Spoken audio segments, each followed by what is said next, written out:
Hello student, Kalyani IAS academy के online platform पर आपका स्वागत है। मैं हूं लखन दाइमा, आपको एमपीएसआई के लिए हिंदी पढ़ा रहा हूं। फ्रेंड, जो हिंदी में आपको पढ़ा रहा हूं तो यह एमपीएसआई के अलावा अन्य राज्यों में जो एसआई की एग्जाम होती है उसके लिए भी बहुत महत्वपूर्ण है। तो चलिए फ्रेंड शुरू करते हैं। आज का हमारा टॉपिक होगा संधि। ठीक है, तो देखिए इसमें पहले मैं आपको बताऊंगा कि संधि किसे कहा जाता है। ठीक है, तो आज मैं आपको पढ़ाऊंगा इसमें संधि। तो संधि का अर्थ क्या है, संधि के प्रकार कितने होते हैं, ये मैं आपको आज के टॉपिक में पढ़ाऊंगा। तो देखिए फ्रेंड, इसमें संधि, तो यहां पर हम देखते हैं जो संधि शब्द होता है ना, तो इसका अर्थ क्या होता है। तो इसका अर्थ होता है जोड़, इसका अर्थ होता है मेल, ये इसका अर्थ होता है किसका, संधि का। तो फिर इसका अर्थ क्या हो जाता है, तो इसका अर्थ आपको ध्यान रखना है कि संधि का अर्थ क्या हो जाएगा। तो दो वर्णों के मेल से, किससे, दो वर्णों के मेल से जो विकार उत्पन्न होता है, मेल से जो विकार को एक बात और आप याद रखना, विकार का एक और अर्थ हो जाता है परिवर्तन। ठीक है, तो विकार या परिवर्तन होता है तो उसे हम संधि कहते हैं। तो ये आपको ध्यान रखना है, एग्जाम में आपसे क्वेश्चन पूछा सकता है कि संधि किसे कहते हैं। तो दो वर्णों के मेल से, किससे, दो वर्णों के मेल से जो विकार उत्पन्न होता है उसे हम संधि कहते हैं। ये आपको ध्यान रखना होगा। अब इसमें क्या होगा, तो इसमें कौन कौन से शब्दों को जोड़ा जाता है। तो जो पहला शब्द होगा उसका अंतिम वर्ण और जो बाद का शब्द होगा उसका प्रथम वर्ण, ये इसमें जुड़ते हैं। ये आपको ध्यान रखना होगा फ्रेंड। ठीक है, अब इसके बाद में तो संधि की एक परिभाषा दी गई है, हिंदी के विद्वान है किशोरीदास वाजपेयी के अनुसार। तो किशोरीदास वाजपेयी ने कहा है, देखिए इसमें क्या कहा इन्होंने, किशोरीदास वाजपेयी। ठीक है, तो किशोरीदास वाजपेयी ने कहा है, तो इन्होंने ये कहा है कि जब दो या दो से अधिक वर्ण पास पास आते हैं और उसके कारण जो रूपांतरण होता है या उसके कारण जो रूपांतर होता है या परिवर्तन होता है उसे ही संधि कहते हैं। ये इन्होंने कहा है किशोरीदास वाजपेयी ने, ये आपको ध्यान रखना होगा। तो फ्रेंड याद रखना, इन्होंने कहा है कि जब दो या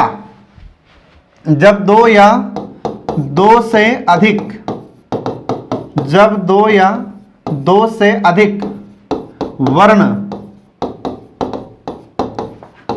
पास पास आते हैं, ठीक है, आते हैं, तथा उससे जो परिवर्तन होता है, उससे जो रूपांतर या परिवर्तन होता है, उसे संधि कहते हैं। ये इन्होंने कहा है किशोरीदास वाजपेयी ने, ये आपको याद रखना होगा फ्रेंड। ठीक है, तो एग्जाम में अगर आपसे क्वेश्चन पूछा जाता है कि बताइए ये किसने कहा है कि जब दो या दो से अधिक वर्ण पास पास आते हैं और उससे रूपांतर होता है तथा उससे जो रूपांतर होता है उसे संधि कहते हैं। तो ये किसने कहा है, ये किशोरीदास वाजपेयी ने कहा है फ्रेंड, ये आपको ध्यान रखना होगा। तो एग्जाम में आपसे क्वेश्चन पूछा जा सकता है ऐसा। ठीक है, अब इसके बाद देखिए कि संधि के प्रकार होते कितने हैं। तो आपको याद रखना है कि हमारी हिंदी में संधि के 3 प्रकार होते हैं। तो हिंदी में संधि के 3 प्रकार कौन कौन से होते हैं, ये देखिए संधि। ठीक है, तो संधि के 3 प्रकार हो जाते हैं फ्रेंड। 3 प्रकार इसके कौन कौन से होते हैं, तो देखिए इसमें पहला हो जाता है इसका प्रकार स्वर संधि। तो संधि का पहला प्रकार है स्वर संधि, दूसरा होता है व्यंजन संधि। ठीक है, दूसरा होता है प्रकार इसका व्यंजन संधि और तीसरा होता है विसर्ग संधि। ऐसे इसके 3 प्रकार होते हैं जो आपको याद रखना होगा। ठीक है, अब इसमें 3 प्रकार में सबसे पहला प्रकार हम शुरू करते हैं इसमें स्वर संधि। ठीक है, अब इसमें हम पढ़ाएंगे आपको कि स्वर संधि किसे कहते हैं तथा इसके प्रकार कौन कौन से होते हैं। ठीक है फ्रेंड, तो आई होप आप लोग यहां तक इसको समझ गए होंगे। अब देखिए इसमें तो एग्जाम में आपसे क्वेश्चन ये पूछा जा सकता है कि संधि के प्रकार कितने होते हैं हिंदी में। तो हिंदी में संधि के प्रकार 3 होते हैं, ये आपको ध्यान रखना होगा। अब इसके बाद देखिए इसमें पहला प्रकार, तो संधि का पहला प्रकार होता है यहाँ पर स्वर संधि। ठीक है, पहला प्रकार है स्वर संधि। अब स्वर संधि किसे कहते हैं, तो आपको इसमें ध्यान रखना है कि दो स्वरों के मेल से जो विकार उत्पन्न होता है उसे हम स्वर संधि कहते हैं। तो ये आपको ध्यान रखना होगा। तो इसमें अर्थ क्या हो जाएगा इसका कि दो स्वरों के मेल से, दो स्वरों के मेल से जो विकार उत्पन्न होता है, जो विकार उत्पन्न होता है उसे हम स्वर संधि कहते हैं। तो इसमें किसका मेल होगा, इसमें स्वरों का मेल होगा स्वर संधि में। ठीक है फ्रेंड, तो ये आपको ध्यान रखना होगा। अब स्वर में जैसे आ ई ए ऐ, ठीक है, आ ई उ ए ऐ ओ औ, ये सब इसमें आएंगे। ठीक है, तो इसमें स्वरों का मेल होगा, तो आपको ध्यान रखना है। तो स्वर में जैसे छोटा अ जुड़ेगा तो बड़ा आ हो जाएगा, फिर इसके बाद बड़ा अ छोटा अ जुड़ेगा तो बड़ा आ हो जाएगा। तो ऐसे इसमें स्वरों का मेल होगा, ध्यान रखना। अब इसके बाद फिर इस स्वर संधि के प्रकार कितने होते हैं, तो स्वर संधि के 5 प्रकार होते हैं। तो देखिए इसमें इसके 5 प्रकार कौन कौन से होते हैं। तो जो स्वर संधि होती है, स्वर संधि के 5 प्रकार होते हैं फ्रेंड। ठीक है, अब इसके 5 प्रकार कौन कौन से हैं, तो देखिए इसमें इसके 5 प्रकार होते हैं। तो पहला प्रकार हो जाता है दीर्घ स्वर संधि, दूसरा होता है गुण स्वर संधि, तीसरा होता है वृद्धि स्वर संधि, चौथा होता है यण स्वर संधि, पांचवा होता है अयाद्य स्वर संधि। तो ऐसे इसके 5 प्रकार होते हैं। याद रखना, एग्जाम में आपसे क्वेश्चन पूछा जा सकता है कि बताइए स्वर संधि के प्रकार कितने होते हैं। तो स्वर संधि के 5 प्रकार होते हैं जो यहाँ पर हमने बताया आपको। तो पहला प्रकार दीर्घ स्वर संधि है, दूसरा है गुण स्वर संधि, तीसरा वृद्धि स्वर संधि, चौथा यण स्वर संधि और पांचवा अयाद्य स्वर संधि। ये पांचों के नाम आपको याद रखना होगा। ठीक है, अब इसमें सबसे पहला प्रकार हम शुरू करते हैं दीर्घ स्वर संधि। ठीक है, तो देखिए इसमें पहला प्रकार, इसका पहला प्रकार आता है दीर्घ स्वर संधि। ठीक है, अब दीर्घ स्वर संधि किसे कहा जाता है, इसका अर्थ क्या है, देखिए दीर्घ स्वर संधि। तो दीर्घ का मतलब क्या होता है, तो दीर्घ का मतलब होता है बड़ा। ठीक है, और स्वर मतलब स्वर, और संधि मतलब जुड़ते हैं। तो जब दो स्वर जुड़ते हैं और उससे दीर्घ हो जाते हैं तो उसे हम क्या कहते हैं, तो उसे हम दीर्घ स्वर संधि कहते हैं। मतलब इसमें स्वर दीर्घ हो जाते हैं। अगर छोटा अ जुड़ेगा तो भी दीर्घ हो जाता है, और अगर छोटा अ बड़ा आ जुड़ेगा तो भी दीर्घ हो जाता है, और अगर छोटी छोटी जुड़ेगी तो भी बड़ी हो जाएगी, और अगर बड़ी ई छोटी जुड़ेगी तो भी बड़ी ई हो जाएगी। ऐसे ही छोटा जुड़ेगा तो भी वह क्या हो जाएगा, बड़ा हो जाता है। तो ये इसमें आपको ध्यान रखना होगा फ्रेंड। तो इसमें क्या होगा, तो इसका अर्थ क्या हो जाता है दीर्घ स्वर संधि का, तो दीर्घ स्वर संधि का अर्थ होता है कि जब लघु लघु स्वर, या यूं कह सकते हैं कि जब दो लघु स्वर मिलते हैं, या जब लघु लघु स्वर मिलते हैं, लघु लघु स्वर का मेल होता है। ठीक है, जब लघु लघु स्वर का मेल होता है, या लघु और, जब लघु और दीर्घ स्वर का मेल होता है, तो ये दीर्घ हो जाते हैं, तो ये दीर्घ हो जाते हैं। अब इसका मतलब क्या हुआ, इसका मतलब ये हुआ कि जब दो लघु लघु स्वर मिलेंगे या लघु लघु स्वर मिलेंगे तो भी क्या हो जाएगा, दीर्घ हो जाएगा, या फिर एक लघु और एक दीर्घ मिलेगा तो भी क्या होगा, दीर्घ हो जाएगा। ठीक है, तो ये इसका आपको अर्थ याद रखना होगा कि जब लघु लघु स्वर मिलते हैं, या जब लघु लघु स्वर का मेल होता है, या लघु और दीर्घ स्वर मिलते हैं, तो इससे क्या होगा, तो ये दीर्घ हो जाते हैं। तो इसलिए इसको क्या कहा जाता है, दीर्घ स्वर संधि कहते हैं। अब ये कैसे लघु लघु दीर्घ होगा और कैसे लघु दीर्घ दीर्घ हो जाते हैं, तो ये इसमें उदाहरण देखिए। अब आप तो इसके कुछ उदाहरण देखिए दीर्घ स्वर संधि के। जैसे तो मैंने अभी बोला था कि दो लघु लघु भी स्वर क्या हो जाएंगे, दीर्घ हो जाएंगे। तो दो लघु लघु स्वर कैसे हैं, तो जैसे हमने लिखा यहाँ पर छोटा अ और ये छोटा अ, तो छोटा अ और छोटा अ दोनों मिले तो क्या हो गए, दोनों मिले तो हो गए यहाँ पर बड़ा आ। तो अब यहाँ पर ये छोटा अ भी क्या है, लघु स्वर है, और यहाँ पर ये छोटा अ भी क्या है, लघु स्वर है। तो ये दोनों ही मिले तो इनके मिलने से क्या हुआ, इनके दोनों के मिलने से बड़ा आ हुआ। तो लघु लघु मिले तो क्या हो गया, दीर्घ हो जाता है। अब इसके बाद में मान लीजिए कि एक लघु हो और दूसरा दीर्घ हो, तो हमने आपको बताया था इसकी परिभाषा में कि दीर्घ स्वर के संधि क्या है। तो हमने आपको बताया था कि दो लघु लघु स्वर मिले तो भी दीर्घ होगा, और अगर एक लघु और एक दीर्घ मिले तो भी दीर्घ होगा। तो यहां पर देखिए अब तो एक क्या है, इसमें लघु स्वर है और दूसरा क्या है, दीर्घ स्वर है। अब ये दोनों ही मिलेंगे तब भी क्या होगा, ये दोनों ही मिलेंगे तब भी ये बड़ा आ हो जाता है। आ रहा समझ में, ये आपको ध्यान रखना होगा। इसके बाद फिर अगर पहले दीर्घ आ जाए, मतलब पहले बड़ा आ जाए और बाद में यदि छोटा आ जाएगा तो भी क्या बनेगा, तो भी बड़ा आ बनेगा।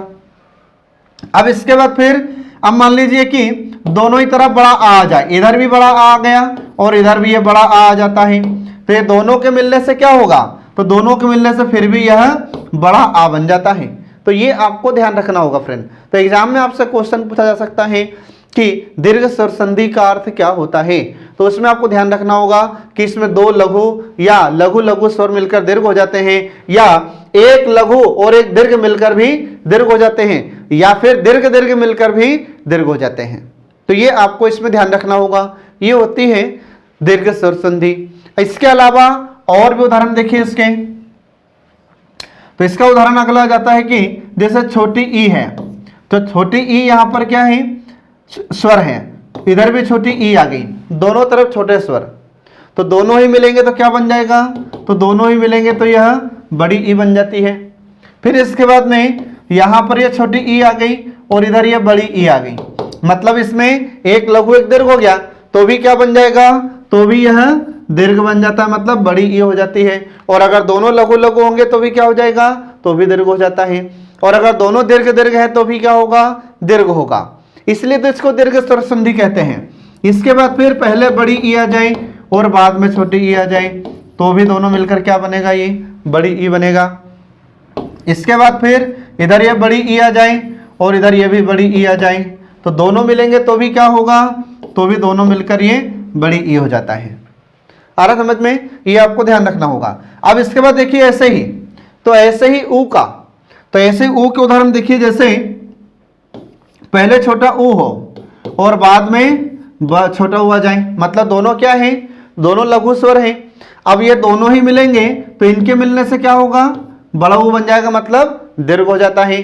फिर इसके बाद में अगर एक छोटा ऊ हो, मतलब एक लघु स्वर हो और दूसरा दीर्घ स्वर हो तो क्या होगा, तो भी यह दीर्घ हो जाता है। ये आपको ध्यान रखना है फ्रेंड। फिर इसके बाद में ऐसे ही अगला आ जाता है कि पहले बड़ा ऊ आ जाए और बाद में छोटा ऊ आ जाए, मतलब इसमें भी क्या है, एक दीर्घ स्वर है तो एक लघु स्वर है, तो भी दोनों मिलेंगे तो क्या हो जाएगा, तो भी दोनों मिलेंगे तो बड़ा ऊ हो जाएगा। फिर इसके बाद में पहले बड़ा ऊ आ जाए और बाद में भी बड़ा ऊ आ जाए, मतलब दोनों ही क्या होंगे, दोनों ही दीर्घ होंगे। तो दोनों ही दीर्घ होंगे तो भी क्या बनेगा, ये तो भी यह बड़ा हो जाएगा, मतलब दीर्घ हो जाता है। तो इसीलिए संधि का नाम है दीर्घ स्वर संधि। अगर इसमें लघु लघु स्वर मिलेंगे तो भी दीर्घ हो जाएंगे, लघु और दीर्घ मिलेंगे तो भी दीर्घ हो जाते हैं, और अगर दीर्घ दीर्घ मिलेंगे तो भी फिर दीर्घ स्वर ही होते हैं। ये आपको ध्यान रखना होगा फ्रेंड, ठीक है। तो आई होप इसको आप लोग अच्छे से समझ गए होंगे। तो यहाँ पर मैंने अभी बताया आपको, ये फार्मूला है इसका स्वर संधि का, ठीक है। अब इसको देखिए आगे, अब इसको आगे देखिए। इसमें पहले उदाहरण हम इसमें देखेंगे, जैसे छोटा आ के तो पहले देखिए इसमें छोटा अ मतलब दोनों लघु स्वर हैं, ठीक है। इधर भी छोटा अ और इधर भी छोटा अ, ये दोनों ही लघु स्वर इसमें आते हैं। तो दोनों ही लघु स्वर होंगे तो दोनों मिलकर क्या हो जाएगा, दोनों मिलकर ये बड़ा आ हो जाता है या दीर्घ स्वर हो जाता है। ये आपको ध्यान रखना होगा, ठीक है। अब इसमें देखिए, जब हम इसमें इसका संधि विच्छेद करेंगे तो यहां पर हो गया दिवस धन अंत बराबर क्या हो जाएगा, तो बराबर हो जाएगा देवशांत। बराबर क्या हो जाएगा? बराबर हो जाएगा देवशांत। अब यहां पर ध्यान से समझिए कि यहां पर ये जो स है, अब ये स में क्या छुपा हुआ है? तो स में अ छुपा हुआ है। क्यों छुपा हुआ है? क्योंकि आधा स और ये अ इससे मिलकर बना है ये स। कोई भी व्यंजन स्वर की सहायता से ही पूर्ण होता है, याद रखिए। अरे समझ में तो आपको याद रखना है कि कोई भी स्वर जो भी व्यंजन होता है तो व्यंजन बिना स्वर के पूर्ण नहीं हो सकता। व्यंजन हमेशा स्वर की सहायता से ही पूर्ण होता है। तो यहां पर हम देख रहे हैं कि ये जो स सड़क का है, तो स सड़क में क्या छुपा हुआ है? यहां पर ये आ छुपा हुआ है, और स तो क्या रहता है? तो स तो आधा है, ठीक है। तो स में आ जुड़ा है तब जाकर यह पूर्ण हुआ। तो यहां पर क्या है? इसमें अ। फिर इसके बाद में यहां पर ये स्वर है, तो ये भी स्वर कौन सा है? अ है। अब यहां पर कि ये अ और ये अ, अब दोनों ही मिलेंगे, तो दोनों के मिलने से क्या हो जाता है? तो दोनों के मिलने से यहां पर हो जाता है आ। इसलिए ये दिवस धन अंत बराबर क्या हो जाता है? तो दिवस धन अंत बराबर हो जाएगा दिवसांत। ये आपको ध्यान रखना होगा फ्रेंड, ठीक है। तो यहां पर दिवस मतलब ये जो शब्द है, तो इसका अंतिम वर्ण, और यहां पर ये इसका इस शब्द का प्रथम स्वर या सॉरी प्रथम वर्ण, तो ये दोनों ही मिलेंगे तभी तो यह संधि कहलाएगी। अब यहां पर शब्द के अंत में जो स्वर है ये शब्द के, और इस दूसरे शब्द के शुरुआत में जो पहला स्वर है, इन दोनों का ही मेल होगा, ठीक है। और इस कारण से फिर यह क्या कहलाएगी? दीर्घ स्वर संधि कहलाएगी। क्यों? क्योंकि यहां पर ये छोटा अ दोनों ही मिले, तो दोनों के मिलने से क्या हो जाता है? बड़ा आ हो जाता है। तो इसलिए इसको कहते हैं दीर्घ स्वर संधि। तो इसमें स्वर स्वर का मेल होगा, आ रहा समझ में। और अगर लघु स्वर आएगा और उसके बाद भी लघु स्वर आएगा तो भी क्या हो जाएगा? दीर्घ हो जाएगा। तो यहां पर ये भी लघु स्वर इसमें है, इसमें भी लघु स्वर है, तो दोनों मिलेंगे तो क्या हो जाएगा? दीर्घ हो जाता है, मतलब बड़ा आ हो जाता है। इसलिए यहां पर ये दिवस धन अंत बराबर क्या हो जाएगा? दिवसांत हो जाता है। ये आपको ध्यान रखना होगा फ्रेंड, ठीक है। अब इसके बाद फिर ऐसे ही इसका अगला उदाहरण देखिए। तो अगला उदाहरण आ जाता है जैसे युग। अगला उदाहरण आता है युग धन अंतर। तो युग धन अंतर बराबर क्या हो जाएगा? बराबर हो जाता है युगांतर। तो युग धन अंतर का युगांतर कैसे हुआ? तो हम देखते हैं कि यहां पर ये ग गमले में, तो ग गमले में आधा क्या है? आधा ग गमले का है, और स्वर कौन सा है? तो स्वर इसमें अ जुड़ा है, तो आधा ग के साथ स्वर है अ, इसीलिए तो ये पूर्ण हुआ। तो कोई भी व्यंजन स्वर की सहायता से ही पूर्ण होता है, ये आपको हमेशा ध्यान रखना है फ्रेंड। अब इसके बाद में तो यहां पर ये क्या है? छोटा आ हुआ, और इधर फिर यहां पर ये भी क्या है? तो यहां पर ये भी छोटा आ हो जाता है। अब यहां पर ये छोटा अ और ये छोटा अ, ये दोनों ही मिल गए, तो इनके मिलने से क्या बन जाता है? बड़ा आ बन जाता है, दीर्घ हो जाता है। इसीलिए हम देखते हैं कि यहां पर युग धन अंतर का ये क्या हुआ? ये हो जाता है युगांतर। ये आपको ध्यान रखना होगा फ्रेंड, ठीक है। अब इसके बाद देखिए अगला उदाहरण इसी का। तो अगला उदाहरण आता है जैसे हमने लिखा यहां पर मध्य धन अवधि। तो मध्य धन अवधि बराबर क्या हो जाएगा? बराबर हो जाएगा मध्यावधि, ठीक है। तो मध्य धन अवधि का मध्यावधि कैसे हो गया? तो यहां पर अपन देखते हैं कि ये जो यह है, तो यह में क्या छुपा हुआ है? तो यह में छुपा हुआ है अ। क्यों? क्योंकि आधा क्या है इसमें? आधा इसमें यह होता है, आधा यह है और अ इसमें स्वर है, तब जाकर तो यह पूर्ण हुआ।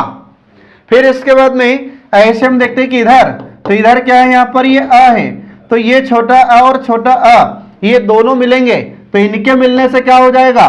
बड़ा आ हो जाता है। इसलिए ये मध्य धन अवधि बराबर क्या हो जाएगा? मध्यावधि हो जाता है। तो ये आपको ध्यान रखना होगा फ्रेंड। ऐसे ही एक और इसका लास्ट उदाहरण देखिए कि जैसे दिव्य धन अस्त्र बराबर क्या हो जाता है? तो बराबर हो जाएगा दिव्यास्त्र। तो दिव्य धन अस्त्र का दिव्यास्त्र कैसे हुआ? तो इसमें हम देखते हैं कि यहां पर ये यह है, तो यह में क्या छुपा हुआ है? आ छुपा हुआ है, और आधा क्या है? यह है। फिर इसके बाद में यहां पर क्या है? ये यहां पर है ये अ, तो ये छोटा अ और छोटा अ मतलब दोनों लघु स्वर है, तो जब ये दोनों लघु स्वर मिल जाएंगे तो क्या हो जाएगा, तो हो जाएगा दीर्घ मतलब बड़ा आ। इसलिए ये दिव्य धन अस्त्र बराबर क्या हो जाता है, दिव्यास्त्र हो जाता है। तो ये आपको इसमें ध्यान रखना होगा फ्रेंड, ठीक है। तो ये हमने आपको बताया अभी यहाँ पर लघु लघु स्वर के उदाहरण, मतलब छोटा अ और छोटा अ के उदाहरण। तो छोटा अ और छोटा अ दोनों मिले तो क्या हो गया था, बड़ा आ मतलब दीर्घ हो गया था। अब इसके बाद देखिए, अगर छोटा आ के बाद अगर बड़ा आ जाए तो क्या होगा, तो भी दीर्घ होगा। तो देखिए इसमें पहले छोटा आ जाए और बाद में ये बड़ा आ जाए, फिर दोनों मिलेंगे तो भी क्या हो जाएगा, ये दोनों मिलेंगे तो भी ये बड़ा आ हो जाता है। आ रहा समझ में। अब यहां पर देखिए कुछ उदाहरण इसके, तो उदाहरण देखिए जिसके इसके कुछ, जैसे शिव, ठीक है, जैसे शिव धन आलय बराबर क्या हो जाएगा, बराबर हो जाएगा शिवालय, बराबर क्या हो जाएगा, शिवालय। तो यहां पर शिव धन आलय का शिवालय कैसा हुआ, तो यहां पर हम देखते हैं कि ये जो व है, तो व में क्या छुपा हुआ है, व्य में छुपा हुआ है अ स्वर, और आधा क्या है इसमें, तो आधा तो इसमें व वंशी का होता है, ठीक है। तो आधा क्या है इसमें व, और स्वर क्या छुपा हुआ उसमें, आ छुपा हुआ है। फिर इसके बाद में ऐसे ही यहां पर ये क्या आ गया, फिर ये आ गया यहां पर बड़ा आ मतलब दीर्घ स्वर आ गया। तो इसमें ये लघु स्वर और ये दीर्घ स्वर ये दोनों ही मिल जाते हैं, तो इन दोनों के ही मिलने से क्या हो जाता है, दीर्घ स्वर बनता है। तो दोनों के मिलने से दीर्घ स्वर हो जाता है, इसलिए शिव धन आलय बराबर क्या हो जाएगा, शिवालय हो जाता है। ये आपको ध्यान रखना होगा फ्रेंड। ऐसे ही अगला उदाहरण आ जाता है कि जैसे पुस्तक धन आलय, जैसे पुस्तक धन आलय बराबर क्या हो जाता है, बराबर हो जाता है पुस्तकालय।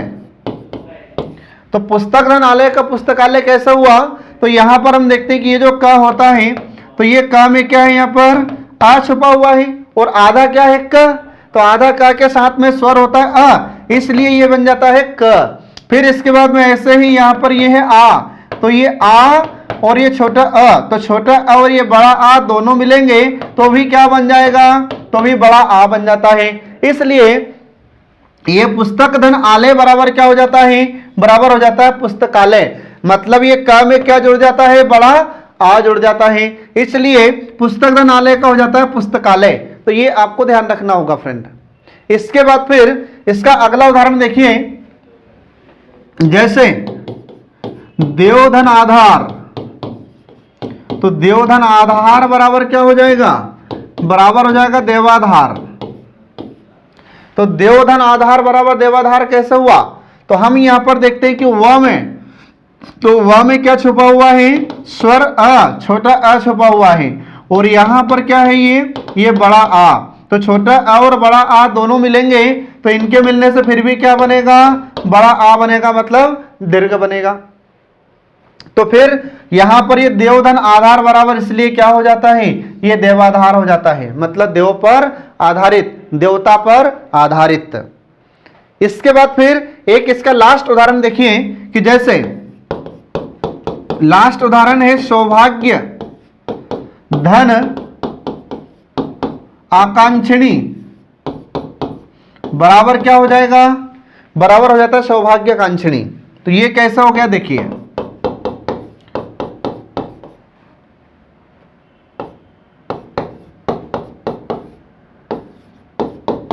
अब इसका देखिए सौभाग्य धन आकांक्षिणी बराबर सौभाग्य कांक्षिणी कैसे हुआ। तो यहां पर देखिए इसमें कि ये जो ये यावन का है, तो इसमें आधा क्या है य, और स्वर क्या इसमें आ है। तो यहां पर इधर आ और इधर आ गया यहां पर ये आ। अब ये छोटा आ और बड़ा आ दोनों ही मिलेंगे तो इनके मिलने से क्या बन जाता है, इन दोनों के मिलने से बन जाता है बड़ा आ, और इसी आ में जब यह को जोड़ेंगे तो क्या हो जाएगा, या हो जाता है। इसलिए सौभाग्य धन आकांक्षिणी बराबर क्या हो जाता है, ये सौभाग्य कांक्षिणी हो जाता है। अब इसका अर्थ क्या होता है, तो इसका अर्थ आपको याद रखना है कि सौभाग्य मतलब अच्छे भाग्य और आकांक्षिणी मतलब इच्छा रखने वाली। तो आपने देखा होगा कि जो शादी की पत्रिकाएं होती हैं, तो जो वधू होती है उसके नाम के पहले क्या लिखा रहता है, सौ का। तो जो 100 का लिखा रहता है उसका मतलब होता है सौभाग्यकांक्षिणी, मतलब सौभाग्य की, अच्छे भाग्य की इच्छा रखने वाली, ये इसका अर्थ होता है फ्रेंड। ठीक है, तो इस प्रकार से हम देखते हैं कि यहां पर छोटा अ और बड़ा आ के उदाहरण समाप्त हो जाते हैं। अब इसके बाद देखिए फिर अगला उदाहरण आता है कि बड़ा आ के बाद यदि छोटा आ जाए तो क्या होगा, ये देखिए अब आप। तो यदि बड़ा आ के बाद यदि छोटा आ जाए तो क्या बनेगा, तो भी ये बड़ा आ बनेगा। अब कैसे बनेगा, तो देखिए जैसे हमने लिखा यहां पर परीक्षा, क्या लिख दिया, परीक्षा, तो परीक्षा धन अर्थी बराबर क्या हो जाता है, बराबर हो जाता है परीक्षार्थी। तो परीक्षा धन अर्थी बराबर हो जाता है परीक्षार्थी। तो कैसे हुआ ये, तो इसमें हम देखते हैं कि यहां पर इसमें क्या है, इसमें बड़ा आ छुपा हुआ है और आधा क्या है फिर, तो आधा यहां पर छत्री का होगा। तो यहां पर हम देखते हैं कि आधा इसमें से छत्री का है और आ है इसमें आ, तो इसमें दीर्घ स्वर है आ और इधर है यहां पर लघु स्वर अ। तो ये आ और ये छोटा अ दोनों मिलेंगे तो इनके मिलने से क्या हो जाता है, इनके मिलने से हो जाता है बड़ा आ। इसलिए ये परीक्षा धन अर्थी बराबर क्या हो जाता है, बराबर होता है परीक्षार्थी। तो परीक्षा मतलब परीक्षा या परख और अर्थी का मतलब होता है इच्छा रखने वाला, ये आपको ध्यान रखना होगा फ्रेंड। ठीक है, तो यहां पर इस अर्थी का याद रखना आपको अर्थ हमेशा, इस अर्थी का अर्थ होता है इच्छा रखने वाला, और एक अर्थी जो हम लास्ट को ले जाते हैं, 4 लोग ले जाते हैं, वह अर्थी अलग होती है। तो वह अर्थी कैसे लिखा जाता है, वह अर्थी इस प्रकार से लिखा जाता है, ये आपको हमेशा ध्यान रखना है। ये दोनों अर्थी में अंतर होता है फ्रेंड। ठीक है, ये अर्थी का मतलब होता है लास्ट, ठीक है, जिसको ले जाते हैं 4 लोग, और यहां पर इस अर्थी का मतलब होता है इच्छा रखने वाला। अब इसके बाद में इसी का फिर अगला उदाहरण देखिए, इसी का अगला उदाहरण आ जाता है कि जैसे विद्या, अगला उदाहरण आता है इसका, विद्या धन अर्थी बराबर क्या हो जाएगा, बराबर हो जाता है विद्यार्थी। ठीक है, तो ये हो गया विद्या धन अर्थी का विद्यार्थी। कैसे हुआ, तो यहां पर अपन देखते हैं कि या में कौन सा स्वर है फ्रेंड, तो यहां पर है बड़ा आ और इधर क्या है, ये इधर है यहां पर छोटा अ। तो बड़ा आ और छोटा अ दोनों मिलेंगे तो इनके मिलने से क्या बनेगा, इनके मिलने से बनता है बड़ा आ। इसलिए ये विद्याधन अर्थी बराबर क्या हो गया, यहां पर विद्यार्थी, मतलब विद्या प्राप्त करने की इच्छा रखने वाला, वह होता है विद्यार्थी। ठीक है फ्रेंड, तो ये आपको ध्यान रखना है। अब इसके बाद देखिए, अगर दोनों तरफ बड़ा आ जाए, मतलब दोनों तरफ दीर्घ स्वर आ जाए तो भी क्या होगा, दीर्घ होगा। तो इसका उदाहरण देखिए, जैसे पहले बड़ा आ जाए और बाद में बड़ा आ जाए तो भी क्या बनेगा, ये तो भी बनेगा बड़ा आ। ठीक है, अब इसके कुछ उदाहरण देखिए, तो कुछ उदाहरण आते हैं, जैसे कुछ उदाहरण में जैसे महाधन आशय बराबर क्या हो जाएगा, बराबर हो जाता है महाशय। ठीक है, तो महाधन आशय का बराबर क्या हो जाता है, महाशय। तो महाधन आशय बराबर महाशय कैसे हुआ, तो यहां पर देखिए कि जो हा होता है, तो हा में दीर्घ स्वर है, मतलब बड़ा आ है, और इधर यहां पर क्या है, इधर ये भी बड़ा आ है। अब ये भी बड़ा आ और ये भी बड़ा आ, तो ये दोनों ही मिलेंगे, तो दोनों ही मिल जाएंगे तो क्या हो जाएगा, तो भी ये दीर्घ ही होगा। तो इसलिए यहां पर महाधन आशय बराबर क्या हो जाता है, महाशय हो जाता है। ऐसे ही फिर अगला उदाहरण आता है, जैसे जैसे विद्या धन आलय बराबर हो जाता है विद्यालय। तो विद्या धन आलय का विद्यालय कैसे हुआ, ये देखिए, तो यहां पर हम देखते हैं कि ये जो या होता है, तो या में स्वर कौन सा है, इसमें स्वर होता है बड़ा आ, और इधर यहां पर क्या है, ये इधर है यहां पर ये बड़ा आ। तो बड़ा आ और बड़ा आ दोनों मिल जाएंगे तो क्या हो जाएगा, दोनों मिल जाएंगे तो हो जाता है बड़ा आ। इसलिए विद्याधन आलय बराबर क्या हो जाता है, विद्यालय हो जाता है फ्रेंड। तो विद्या का मतलब तो विद्या होता है, यह शिक्षा होती है, और आलय मतलब एक स्थान होता है। तो विद्या प्राप्त करने का, शिक्षा प्राप्त करने का एक स्थान जिसे हम क्या कहते हैं, जिसे हम विद्यालय कहते हैं। तो ये आपको ध्यान रखना होगा फ्रेंड, ठीक है। तो इस प्रकार से हम देखते हैं कि यहां पर अभी इसमें लघु स्वर और दीर्घ स्वर, मतलब छोटा अ बड़ा आ, फिर बड़ा आ और छोटा अ के उदाहरण, और बड़ा आ और बड़ा आ के उदाहरण ये समाप्त होते हैं। अब इसके बाद में मैं आपको पढ़ाऊंगा छोटी ई, फिर छोटी ई, फिर बड़ी और बड़ी ई के उदाहरण, फिर इसके बाद में छोटा ऊ के उदाहरण, फिर छोटा ऊ बड़ऊ और बड़ऊ छोटा ऊ के उदाहरण, फिर बड़ऊ के उदाहरण, ठीक है। तो अभी स्वर संधि समाप्त नहीं हुई है फ्रेंड, ठीक है। इसका जो बचा हुआ पार्ट है वह मैं आपको नेक्स्ट क्लास में पूरा पढ़ाऊंगा। तब तक के लिए नमस्कार।